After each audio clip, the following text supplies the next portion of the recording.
introduction. Thank you so much for that. I had this habit of carrying trips in colleges, so I became an actor because I had a problem. I was an introvert. You know, I'm the youngest in my family, and I was so pampered in my house that when I used to step out, I didn't know how to deal with people. So I gradually became this very shy, introvert kid who could not talk. Well, I still cannot talk. And I have this stage fright. So what I do generally as an actor is I hide behind all these fascinating characters, and then I'm confident. But like right now, as I'm not acting, so there are problems that I'll screw it up. So excuse me if I falter. Excuse me if I don't make sense. Excuse me if I get a panic attack right now. But I'll try my best. We love you anyway! Alright, I would love to share my journey with you, my learnings, and in case you decide to drop out and join me in Bollywood, it will come very handy. So, I was thinking in the car, what do I talk about? What can I tell you that you already don't know? I'm assuming, and I think most probably, you guys are way much more smarter and better than what I was when I was your age. But after deep thinking, I zeroed down into two things that I can actually discuss about. These two things talk about chasing your dreams and actually living your dreams, which unfortunately nobody mentioned to me when I was starting out. And those two things are, can I write down? Can you see the board? I always wanted to do this in front of professors, so I just... So those two things are the biggest lie and the only truth about success that I was told about. Now the biggest lie was money plus recognition is equal to happiness, is equal to success. So let me begin by mentioning that I come from a very middle class family. And when I was growing up, money was a big differentiator in my life. Also, in the three generations of my family that I know of, that are documented, nobody knew what fame felt like. So basically, both money and recognition were missing when I started out. So I already started out as a failure. Let me be very precise. My family told me that I had to become an engineer. Medicals were booked for my sisters. Yeah. So once I'm an engineer, then I can, try civil services examination, and then probably, that will be like opening the doors for all kind of happiness, and I'll be forever successful. I'll be forever happy. This is the conditioning that I experienced when I was growing up. All right, fair enough. Good deal. So I became very good in studies.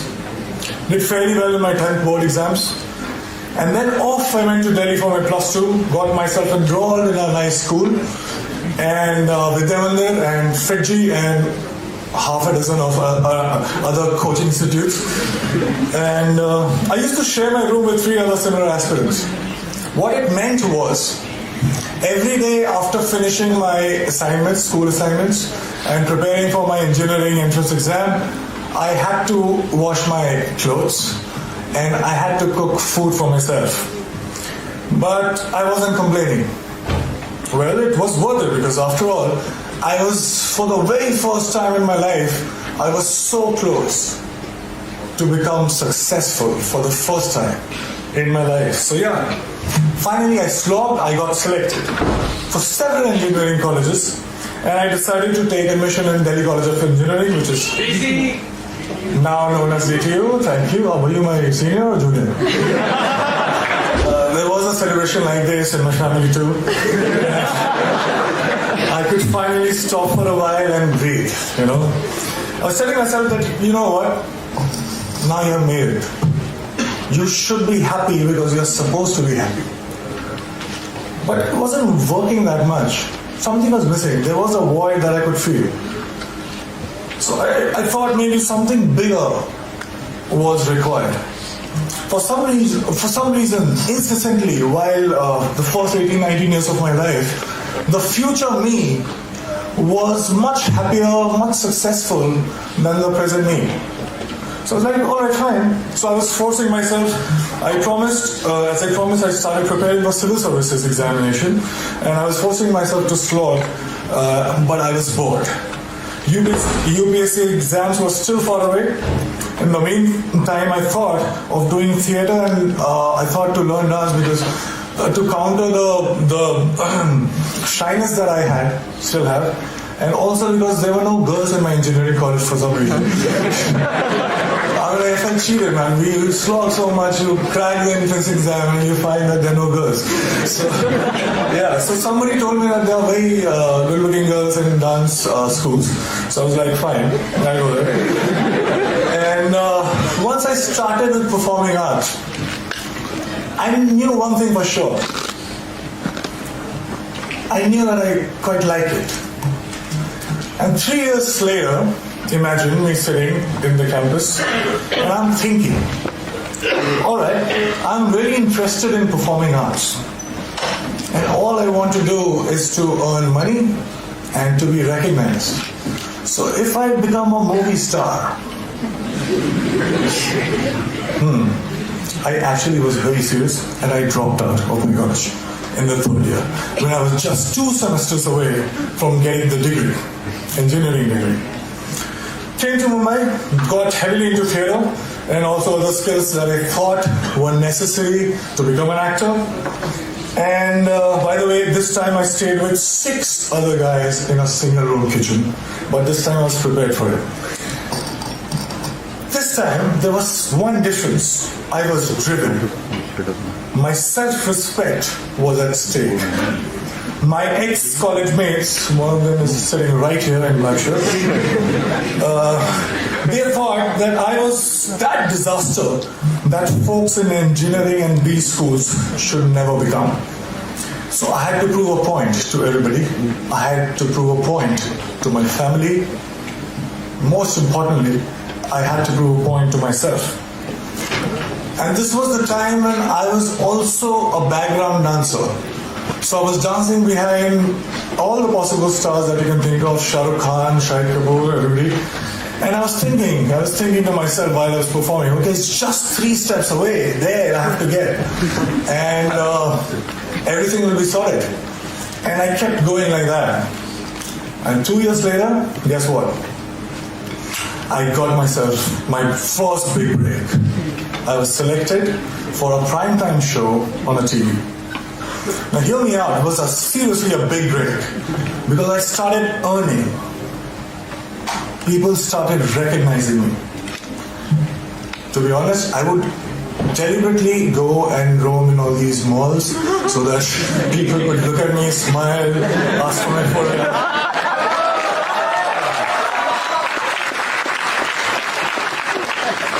And I was watching myself on TV for the first time. You have no idea how it feels for somebody like me to, I was looking at me and I was looking at myself every day on TV. It was a big, big, big high. I also suddenly discovered that I actually had many friends. I'm like, who were absent all this while, but suddenly they popped up. And the show became popular. I was making good money to a point that money stopped being a differentiator in my life. And I was becoming more and more popular. Now I cannot go to all those malls that I was going all alone. So I wanted somebody to be with me, to save me. I bought myself my first dream house. I bought myself my dream car. And just a note to you as well. I was getting such female attention that my engineering college friends could only possibly dream of.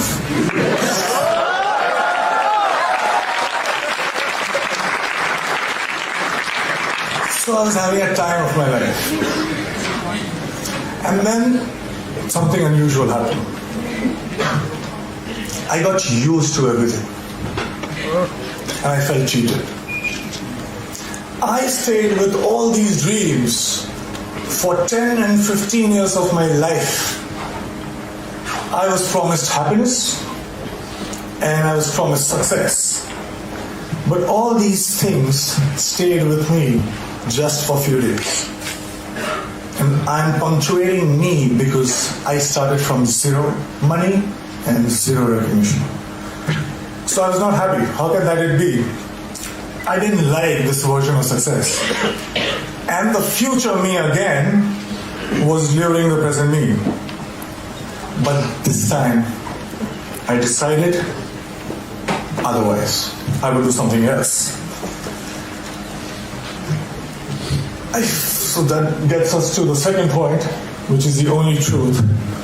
I won't take too much time. I'll just try to keep it short. I figured something. I figured that something, seemingly big things, were not that big once I got them.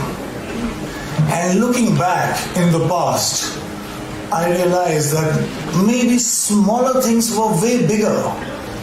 And there was one thing that was missing in my life that was the cause of this illusion. And that thing that was missing was now. I was, all these years, I was obsessed about what's gonna happen. I used to draw those flowcharts that we are taught in schools. That if this happens, I'll do that, and 6 months from now, I'll be here. So I wanted to be in control. I was so obsessed about my future. I was taking the entire responsibility about the past. But all I was doing was frequently swinging from past to future, not living in actual sense. Well, I also figured that when I perform on stage or in front of camera, I'm so much excited. I am so much interested. I was paying so much attention that there was no room to think about future or the past. I was just there in the moment. I was alive in true sense when I was performing. And for the first time, trust me, in a long time, I understood the true meaning of success, which was not money plus recognition, but it was now plus excitement. This realization happened in 2011, and it has been 5 years. Now let me share another very short story with you. When I was in school, 4 to 5:30 p.m. was the time when I was allowed to go out and play. I was asked to be an engineer, but the entire day I used to wait for 4 p.m. to happen. I would step out, and the next 1.5 hours felt like 5 minutes. I didn't understand this then, but now very honestly, very confidently, I can tell you this, that I'm living that 4 to 5:30 life right now since last 5 years.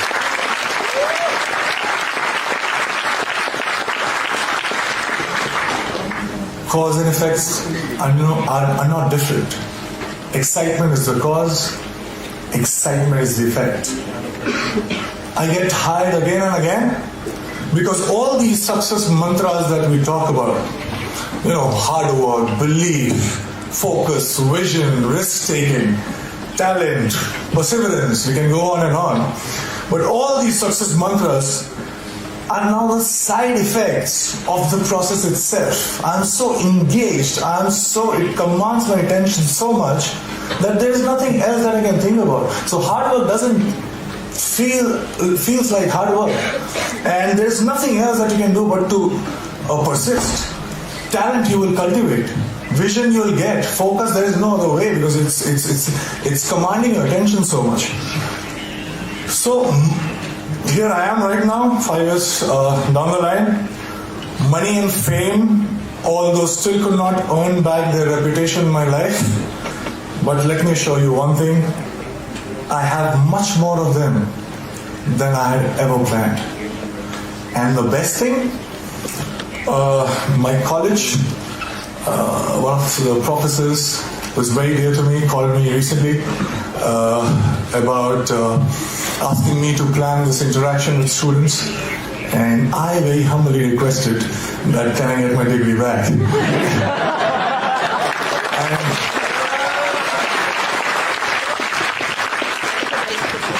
and it's happening, and I'm very excited again. Thank you so much, guys.